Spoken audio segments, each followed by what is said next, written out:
మా అమ్మగారి ఫ్యూనరల్లో నేను ఒక మాట చెప్పాను. చర్చ్ అంతా నిండిపోయింది, బయట కూర్చున్నారు.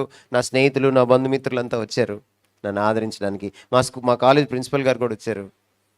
నేను ఒక మాట చెప్పాను. నేనేమన్నానంటే, ఇదే ఆఖరి మీటింగ్, ఇక్కడి నుంచి బరియల్ గ్రౌండ్కి వెళ్తాం.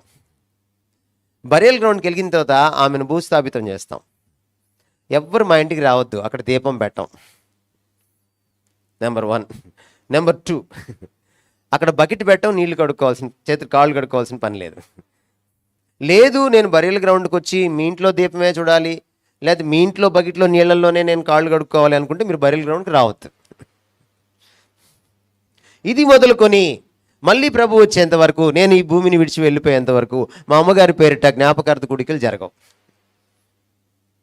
2012లో చనిపోయారు, ఇంతవరకు లేవు. చెప్పేశాను. ఎందుకంటే కొంతమంది ఏమనుకుంటారు, పాపం ఈ మరణం కోసం వచ్చిన వాళ్ళు ఉండాలో వెళ్ళాలో తెలియదు వాళ్ళకి.